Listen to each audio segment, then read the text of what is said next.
Assalamualaikum dan selamat sejahtera. Saya Cikgu Nur Syahirah binti Muhammad Nur daripada SMK Cochrane Kuala Lumpur. Saya merupakan seorang guru kimia. Baiklah, pada hari ini saya akan berkongsi dengan anda tentang satu tajuk daripada kimia tingkatan 5 iaitu sel kimia daripada tajuk keseimbangan redox. Baiklah, sebelum cikgu mulakan, cikgu nak tanya dulu pada kamu semua.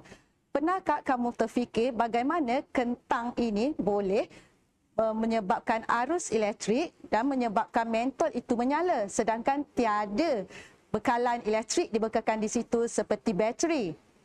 Pernah tak anda terfikir? Jawapannya adalah apabila dua keping logam yang berbeza jenis dicucuk pada ubi kentang, ianya akan menghasilkan arus elektrik. Seterusnya adalah sel kimia ringkas. Terdapat 4 ciri asas sel kimia ringkas iaitu yang pertama adalah dua keping elektrod yang berbeza jenis logam dicucuk dan dicelup ke dalam elektrolit dan disambungkan kepada wayar penyambung. Ciri yang kedua pula adalah sel kimia ringkas juga dikenali sebagai sel galvani ataupun sel voltan. Seterusnya, untuk sel kimia ringkas menukarkan tenaga kimia kepada tenaga elektrik, dan yang terakhir sekali adalah beza keupayaan yang dikesan pada voltmeter menunjukkan arus elektrik dihasilkan. Berikut cikgu sertakan contoh sel kimia ringkas iaitu menggunakan dua keping logam yang berbeza iaitu menggunakan pita magnesium dan juga kepingan kuprum sebagai elektrod dan larutan kuprum 2 klorida sebagai elektrolit.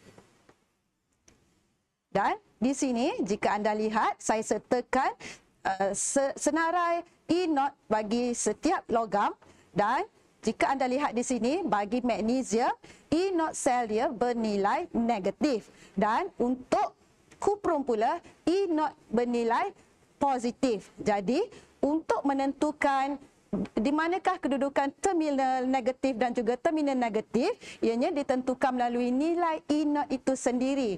Oleh kerana nilai E0 magnesium lebih negatif, maka magnesium bertindak menjadi terminal negatif.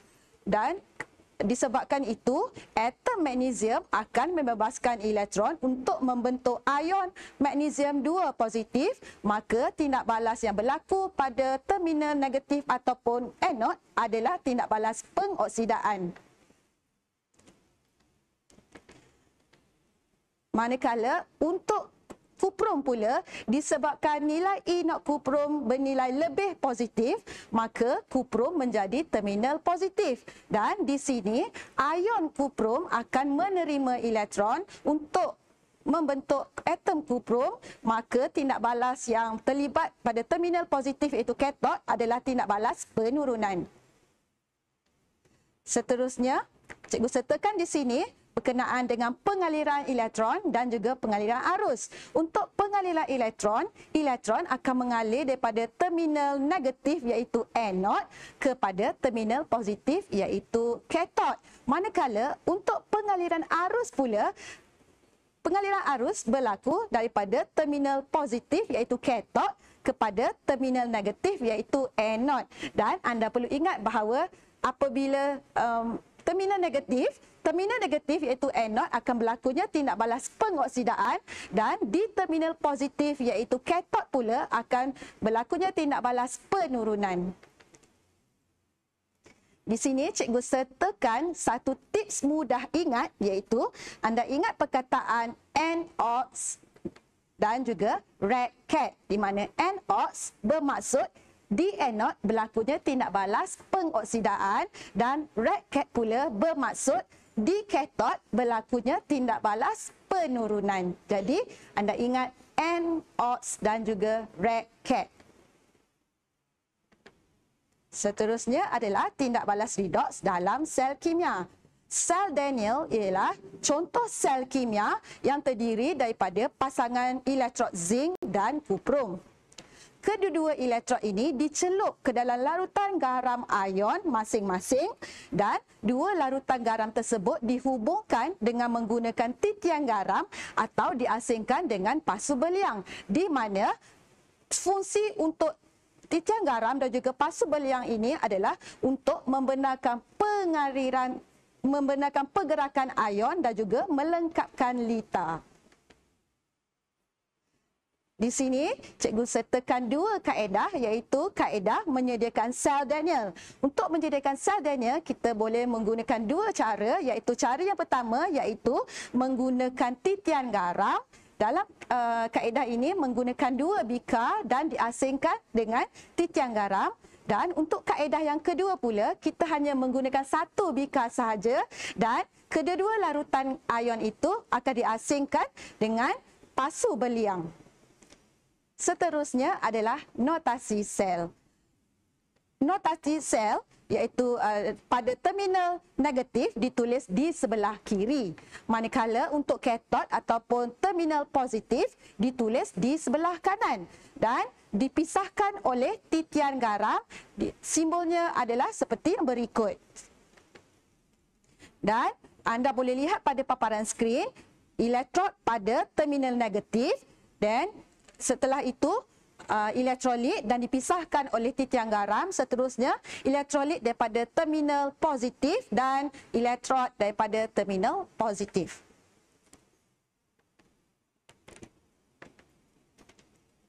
Seterusnya adalah nilai voltan sel Daniell. Di sini cikgu sertakan formula ataupun rumus untuk mengira E0 sel iaitu E0 terminal positif tolak E0 terminal positif. Maaf. E0 sel ialah E0 terminal positif tolak E0 terminal negatif atau E0 sel sama dengan E0 daripada katod tolak E0 anode. Jadi, di sini cikgu sertakan satu contoh iaitu zinc dan juga kuprum daripada sel Daniell tadi di mana E0 untuk zinc bernilai negatif 0.76 volt dan untuk E0 bagi kuprum pula bernilai positif 0.34. Jadi, bagaimana cara untuk kita mengira nilai voltan?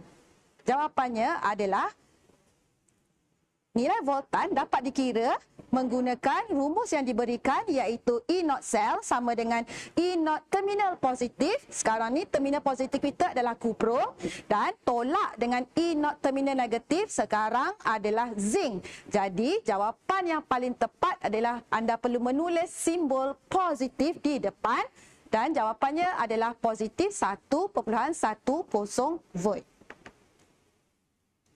Berikut cikgu sertakan contoh soalan. Soalan yang pertama adalah bahan yang manakah sesuai digunakan sebagai elektrod X. Di manakah X? X berada di situ, di pada gambar rajah yang disertakan di situ. Adakah A, kalium, B, kuprum, C, zinc ataupun D, karbon? Yang mana satu jawapan paling tepat? Cuba anda fikirkan. Jawapan A tidak tepat. Kalium tidak boleh digunakan kerana kalium adalah logam reaktif. Jawapan B, kuprum juga tidak tepat kerana untuk sel kimia perlu menggunakan elektrod yang berbeza. C juga tidak tepat, karbon kerana karbon merupakan elektrod lengai. Jadi jawapan yang paling sesuai untuk soalan pertama ini adalah C iaitu zinc. Seterusnya, soalan yang kedua, rajah menunjukkan sel Daniell. Apakah fungsi X? Apakah X di situ? X merupakan pasu beliang. Jadi, anda perlu nyatakan apakah fungsi pasu beliang. Jawapannya adalah, adakah A, membenarkan pengaliran atom-atom, B, membenarkan pengaliran ion-ion, ataupun C, bertindak sebagai pemangkin atau D, ejen pengoksidaan. Jawapan A tidak tepat, membenarkan pengaliran atom-atom. Di situ tidak tepat. C pula bertindak sebagai pemangkin juga adalah jawapan yang tidak tepat kerana X adalah pasu beliang. D, ejen pengoksidaan juga tidak tepat. Jadi jawapan yang paling tepat untuk soalan yang kedua ini adalah B, iaitu membenarkan pengaliran ion-ion. Seterusnya, untuk soalan yang ketiga adalah antara yang berikut notasi sel manakah mewakili tindak balas redoks yang berlaku dalam sel kimia tersebut? Adakah A, B, C atau D? Yang mana satu jawapan yang paling tepat untuk soalan ini? Okey, kita imbas semula berkenaan dengan cara menulis notasi sel. Yang pertama adalah perlu menulis elektrod di terminal negatif ataupun anode, diikuti dengan larutan ion di terminal negatif dan dipisahkan oleh titian garam. Seterusnya di katod ataupun terminal positif ditulis larutan ion dan seterusnya elektrod. Jadi, kita lihat jawapan yang paling tepat untuk soalan ini. Jawapan A adalah tidak tepat kerana untuk terminal negatif anda perlu menulis ion dahulu.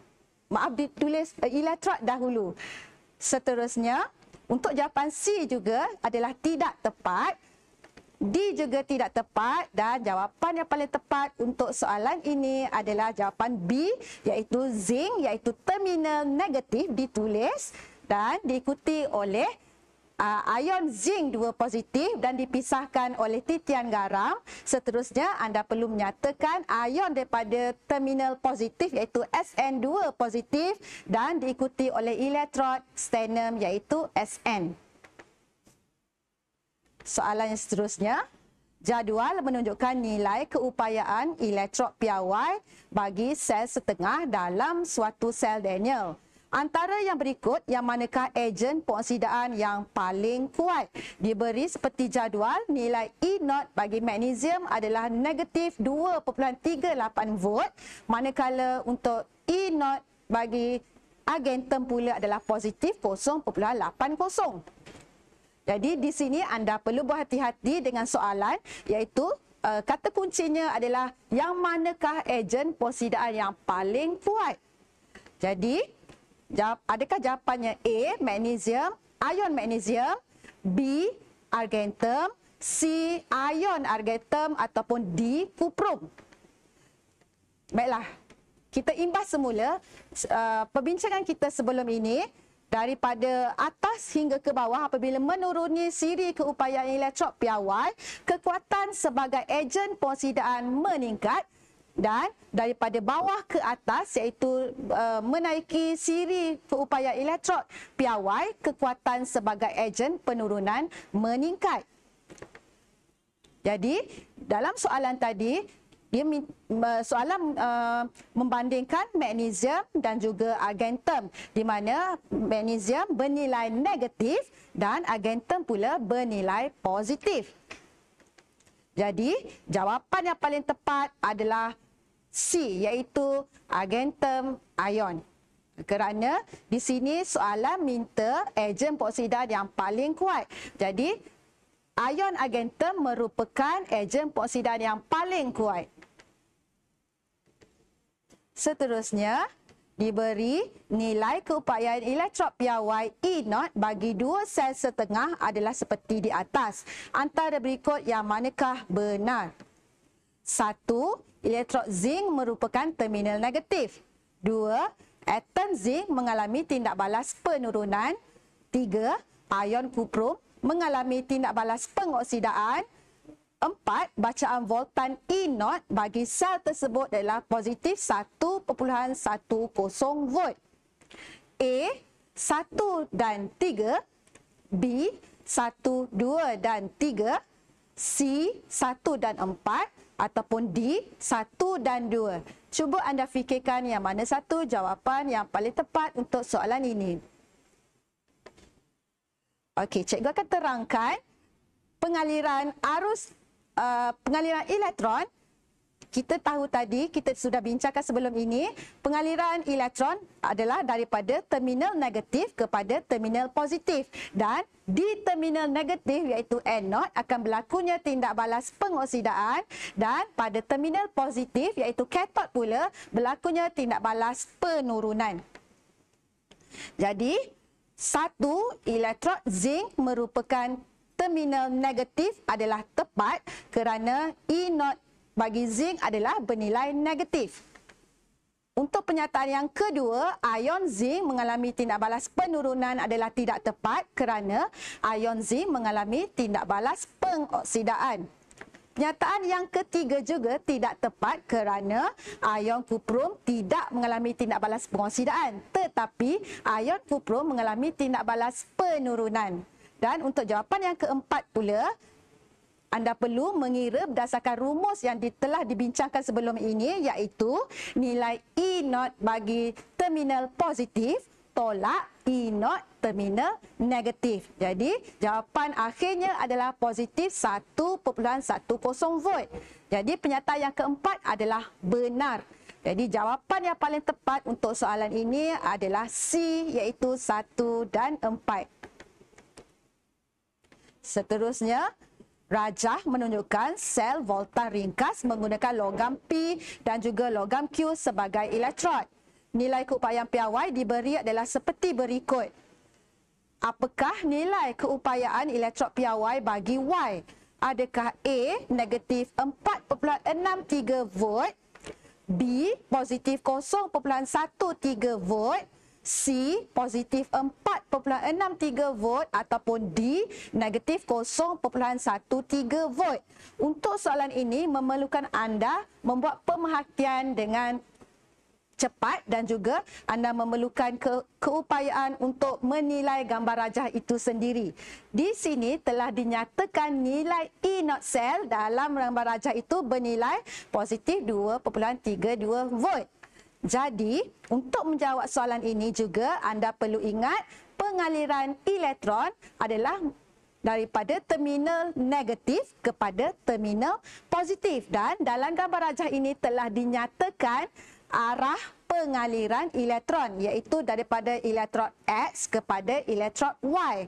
Jadi, di sini elektrod X bertindak sebagai terminal negatif, manakala untuk elektrod Y pula bertindak sebagai terminal positif.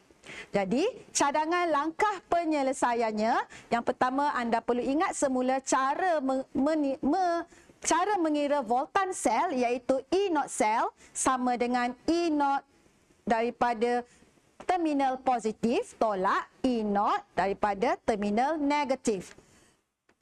Jadi, P iaitu nilai E0 bagi terminal positif iaitu Y, elektrod Y, tolak dengan E0 bagi terminal negatif iaitu sekarang adalah X sebagai terminal negatif yang bernilai negatif 2.38 volt. Jadi, apabila anda masukkan dalam rumus untuk mencari nilai voltan, maka nilai P bersamaan dengan negatif 0.13 volt. Jadi, jawapan yang paling tepat untuk soalan ini adalah D, iaitu negatif 0.13 volt.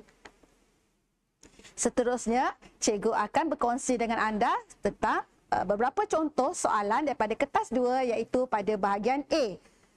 Soalan yang pertama adalah, rajah menunjukkan susunan radar sebagai satu sel kimia. Nyatakan fungsi pasu berliang. Jawapan adalah untuk membenarkan pengaliran ion dan melengkapkan litar. Seterusnya, jadual menunjukkan nilai keupayaan elektrod piawai bagi sel setengah zinc dan kuprum. Berdasarkan jadual, nyatakan terminal negatif dan juga terminal positif bagi sel itu. Seterusnya, tulis notasi sel dan hitung nilai E0 sel bagi sel kimia itu.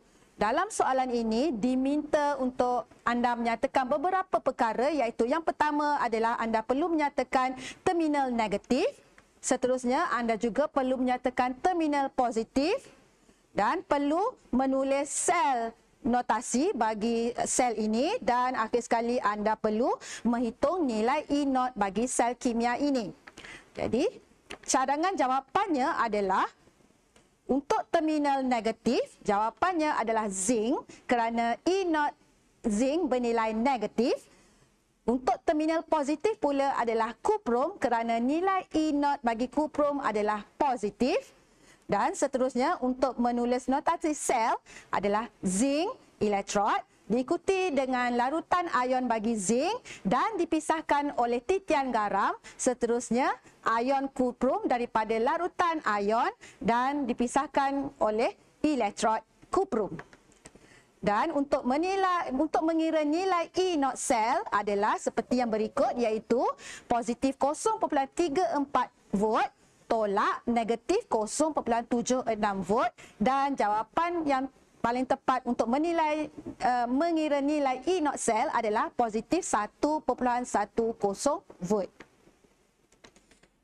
Seterusnya, pada gambar rajah yang diberi, lukiskan pengaliran elektron yang berlaku pada sel tersebut dan nyatakan perubahan tenaga yang berlaku dalam sel tersebut. Untuk soalan ini, ada dua soalan yang anda perlu jawab, iaitu yang pertama, anda perlu melukis pengaliran elektron dan seterusnya anda juga perlu nyatakan perubahan tenaga yang berlaku dalam sel tersebut.